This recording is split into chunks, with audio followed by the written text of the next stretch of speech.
लाल जी के बेटे राघव की शादी की बात जगह जगह चल रही थी, लेकिन किशोरी लाल जी को कोई लड़की पसंद ही नहीं आती थी। और उसकी एक ही वजह थी, किशोरी लाल जी का लालची होना।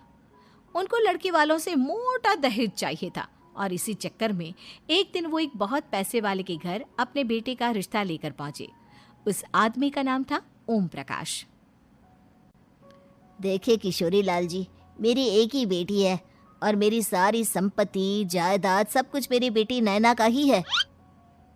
पापा, नाम से लगता है बहुत खूबसूरत होगी।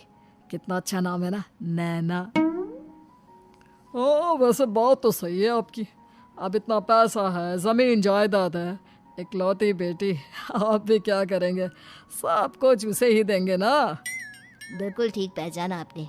बस बेटी की शादी और सारी जायदाद उसके नाम। पापा, बिना देखे हाँ कर दीजिए ना। इतना अच्छा रिश्ता फिर कहाँ मिलेगा? माला माल हो जाएंगे हम। मैं अपनी बेटी को बुलाता हूँ।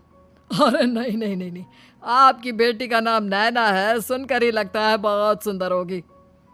रहने दीजिए अंकल, मैं तो आपकी बेटी के नाम से ही इतना खुश हो गया हूँ कि उसे बिना देखे शादी करने को तैयार हूँ। अब तो मैं उसका चेहरा सीधे शादी के बाद ही देखूंगा। और इस तरह राघव नैना का चेहरा नहीं देखता और उससे शादी कर लेता है। शादी के बाद अपनी सुहाग रात पर जब राघव नैना का घूंघट उठाकर देखता है तो नैना की आंखें बंद थी। कितनी खूबसूरत हो तुम नैना, जरा अपनी आंखें खोलकर मेरी तरफ देखो तो सही। नहीं, मुझे शर्म आती है। अरे, मैंने तुम्हें शादी से पहले भी नहीं देखा, और अब अगर तुम आंखें खोलकर मुझे देखोगी भी नहीं तो मुझे अच्छा कैसे लगेगा? इससे पहले कि नैना अपनी आंखें खोलकर राघव की तरफ देखती, अचानक से लाइट चली गई और राघव नैना को पूरी तरह से देख भी नहीं पाया। अगली सुबह नैना राघव के लिए नाश्ता बनाकर लेकर आई। अरे ये क्या, आधा पराठा सेका हुआ है और आधा बिल्कुल कच्चा। ये तुमने क्या किया नैना? बहू, तुमने क्या आधा पराठा तवे से नीचे लटका कर रखा था, जो आधा सेका है और आधा कच्चा? मुझे जितना दिखेगा उतना ही तो सीखूंगी ना पापा जी। जहाँ जहाँ मुझे नजर आ रहा था वहाँ मैंने सीख लिया, जहाँ जहाँ नहीं दिखा वहाँ कच्चा रह गया होगा। इसका क्या मतलब है? ये कैसा मजाक कर रही है तुम? अरे बहू, तुमने इतना लंबा घूंघट क्यों लगाया हुआ है? देखो, हमारे घर में बहुओं को बेटी की तरह रखा जाता है, और फिर तुम तो इतना सारा माल लेकर आई हो। देखो, ये घूंघट डालकर रखने की कोई ज़रूरत नहीं है। हाँ नैना, पापा जी ठीक कह रहे हैं, तुम तो आराम से रहो, अपना ही घर समझो। नैना अचानक से अपना घूंघट उठा लेती है। अरे ये क्या पापा, नैना की तो एक आंख फूटी हुई है। नाम से नैना, लेकिन ये तो कानी बहू निकली। मेरे साथ धोखा हुआ है, धोखा। बिना दिखाए अपनी कहानी लड़की मेरे संग ब्याह दी। मुझे कहानी भी नहीं चाहिए। मुझे अभी ओम प्रकाश जी से बात करनी पड़ेगी। आखिर उन्होंने मेरे साथ ऐसा किया क्यों? अरे, आप लोगों ने ही तो पापा से कहा था कि आप लोग शादी से पहले मुझे देखना नहीं चाहते। अब मेरे पापा पर क्यों इल्जाम लगा रहे हैं? अरे लेकिन उन्हें बताना तो चाहिए था ना कि तुम कहानी हो, एक आंख से तुम्हें दिखाई नहीं देता। किशोरी लाल और राघव नाराज होकर ओम प्रकाश को अपने घर बुलाते हैं। पापा जी, ये आपने क्या किया? शादी से पहले बताया क्यों नहीं कि नैना की आंखों में परेशानी है? अरे, आप ही ने तो लड़की देखने से मना कर दिया था। और लेकिन आप बता तो सकते थे। आपको तो हमारी बेटी की प्रॉपर्टी चाहिए थी, वो भी पूरी की पूरी। अब क्या हुआ अगर उसे आधा दिखाई देता है? प्रॉपर्टी तो आपको पूरी मिल गई ना। अरे ये क्या बात हुई? मेरी शादी प्रॉपर्टी से नहीं, आपकी बेटी से हुई है। अब ये तो पहले सोचना चाहिए था, तब तो मेरी प्रॉपर्टी देखकर तुम्हारी जुबान लप लपा रही थी। लेकिन मैं कानी लड़की को अपनी बीवी बनाकर नहीं रख सकता। पापा, कुछ करिए ना आप। हाँ, करता हूँ। देखिए ओम प्रकाश जी, आप हमारे साथ ऐसा नहीं कर सकते।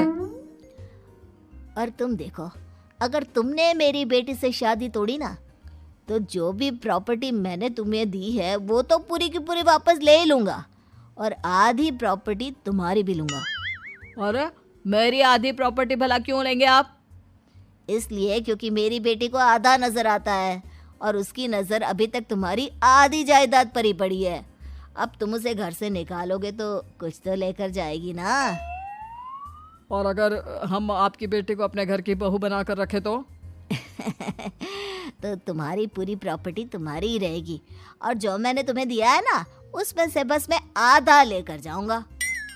अरे लेकिन अब आप अपनी दी हुई प्रॉपर्टी में से आधी वापस क्यों लेकर जाएंगे? अगर मैं आपकी बेटी को अपनी पत्नी बनाकर रखने को तैयार हूं तो?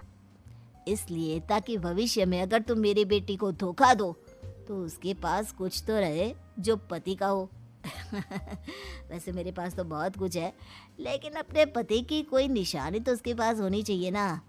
अब अगर तुमने मेरी बेटी को कहानी कहा तो तुम्हें प्रॉपर्टी भी कहानी ही मिलेगी, पूरी नहीं। जमाए राजा। किशोरी लाल और राघव समझ चुके थे कि वो बुरी तरह फंस चुके हैं और अब उनके पास वहां से निकलने का कोई चारा नहीं है। अब समझ में आया ना, लालच बुरी बला होती है। एक तो तुम्हें प्रॉपर्टी मिली, ऊपर से बीवी मिली, उसमें तुम्हें नखरे भी दिखाने हैं। आए बड़े, चुपचाप बैठो दोनों। कुछ दिनों के बाद नैना राघव की कार लेकर बाजार घूमने निकलती है और जब कार लेकर वापस आती है, ये क्या? एक तरफ से मेरी गाड़ी पूरी खराब हो चुकी है। लगता है तुमने मेरी गाड़ी को किसी दूसरी गाड़ी के साथ एक्सीडेंट किया है। अरे अरे कितना बड़ा नुकसान कर दिया तुमने बहू। वो क्या है ना पापा जी, मुझे एक आंख से दिखाई नहीं दे रहा था, सामने से गाड़ी आ रही थी। मुझे तो सिर्फ आधा ही दिखाई दिया और वो गाड़ी मेरी कार से रगड़ते हुए निकल गई। अब मैं क्या करूं बताओ? आप इसे ठीक कराने के पैसे कौन देगा? तुम्हारे पापा। तुमने मुझसे इस तरह से बात की? अभी रुको। नैना राघव की शिकायत ओम प्रकाश को कर देती है। देखो राघव, अब जो मेरी आधी प्रॉपर्टी तुम्हारे पास थी ना उसमें से आधी और मैं लेकर जाऊंगा क्योंकि तुमने मेरी बेटी को डांटा। अरे नहीं नहीं पापा जी, गलती हो गई, माफ कर दो। गलती की तो कोई गुंजाइश ही नहीं। अगली बार मेरी बेटी को डांटा तो बची हुई आधी में से आधी और ले जाऊंगा। लालच के चक्कर में हम दोनों ने बहुत बड़ी गलती कर दी बेटा। एक तो तुम्हें कानी बहू मिली और ऊपर से जो माल मिला वो भी काना। इस तरह राघव की हर एक गलती पर ओम प्रकाश उसकी प्रॉपर्टी का आधा आधा हिस्सा लेकर अपना सारा माल वापस ले गया और राघव को कानी बीवी से काम चलाना पड़ा। भाई लालच वाकई में बुरी